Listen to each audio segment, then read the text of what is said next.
Paz do Senhor. Eu quero compartilhar com todos vocês uma palavra de Deus.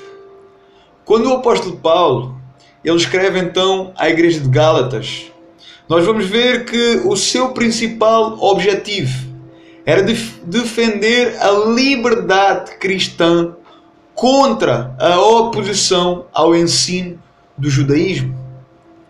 Alguns falsos mestres na altura estavam então insistindo em que a observância das cerimônias da lei judaica era então parte essencial à salvação. Paulo então, nesta carta, ele fala então muito sobre a fé, sobre a graça, sobre a liberdade, sobre a cruz, sobre Cristo. Mas eu quero falar hoje sobre o capítulo 5 de Gálatas. O apóstolo Paulo então, no capítulo 5, nesta carta, ele está então advertendo acerca dos falsos ensinos. Ele mostra então que os falsos mestres, eles estavam então ensinando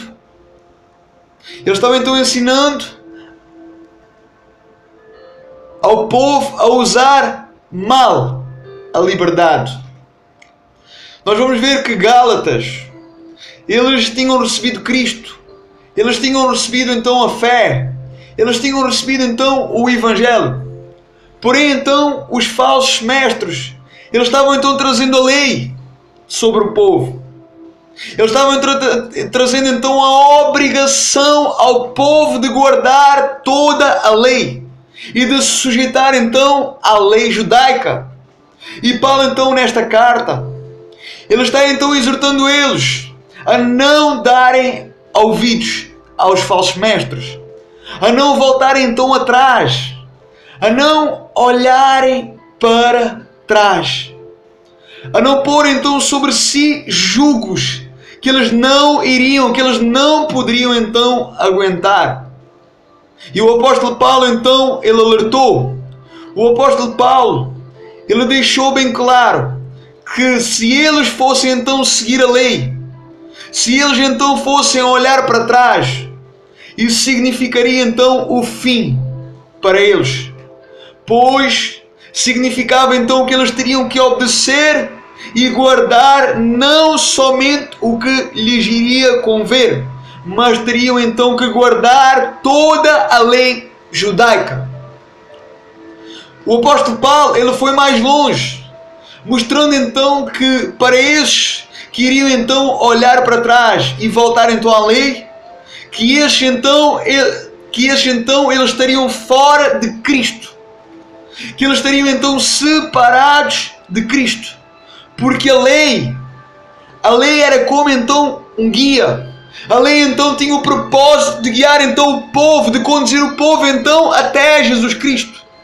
E o apóstolo Paulo, ele deixou bem claro que a lei, ela não tinha poder ou autoridade sobre a redenção ou sobre a salvação.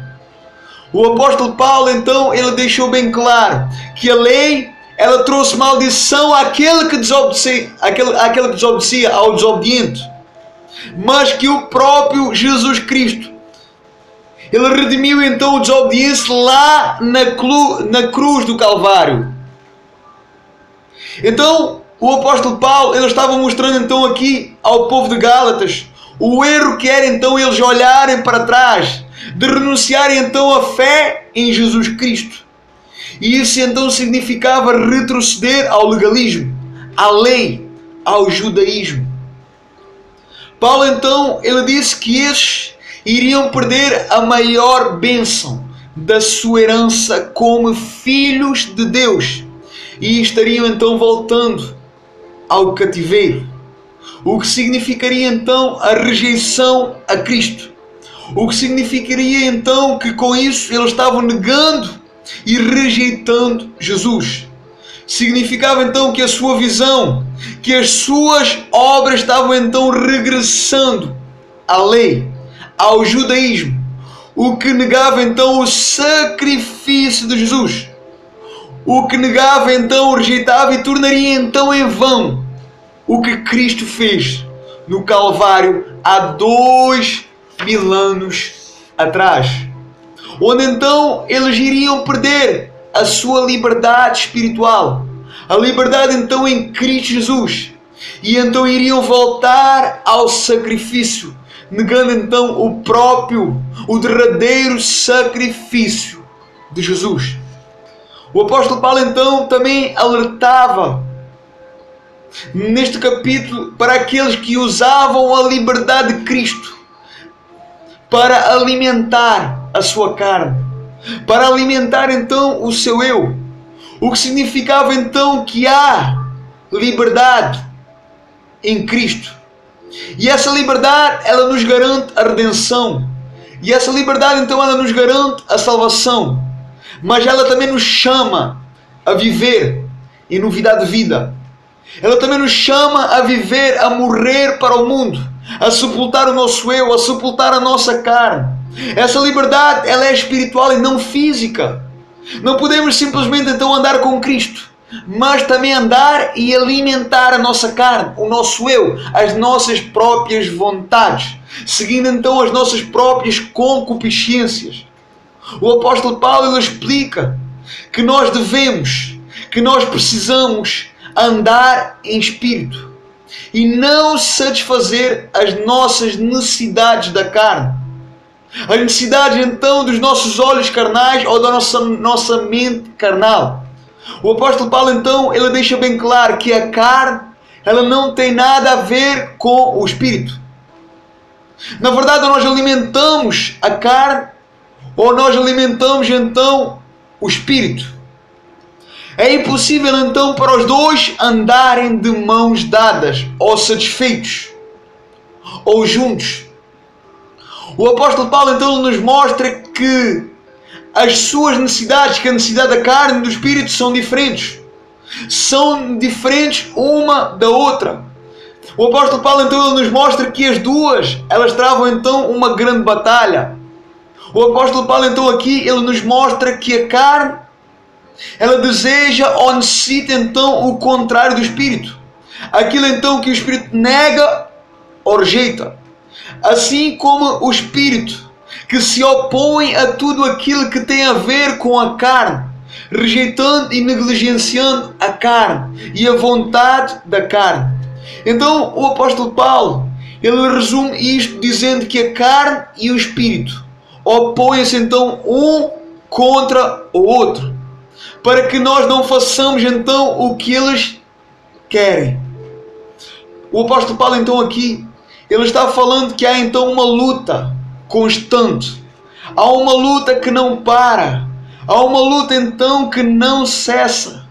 Há uma luta então entre a carne e o espírito. Há uma luta então onde não existe então acordo ou tréguas. Significa então que cada um rema para o seu lado, que cada um puxa para o seu lado. A carne então luta para que o homem peque, para que o homem então esteja ausente de Deus, para que o homem então esteja longe do Espírito, para que o homem então esteja longe da palavra de Deus, para que o homem então haja na carne. A carne então leva o homem a transgredir, a pecar contra o próprio Deus, a pecar contra a própria santidade de Deus. A carne então ela faz o homem cometer atrocidades contra o próprio Deus. A carne então faz o homem praticar aquilo que Deus odeia, aquilo que Deus abomina, aquilo que Deus proibiu um dia.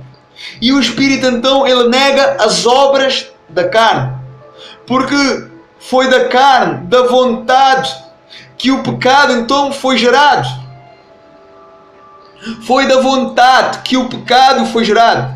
Então o Espírito leva o homem a mortificar essa carne, a padecer para a sua carne, para as suas vontades, para o seu eu. O Espírito então leva o homem a um processo de santificação, a um processo de pureza, a um processo de aperfeiçoamento.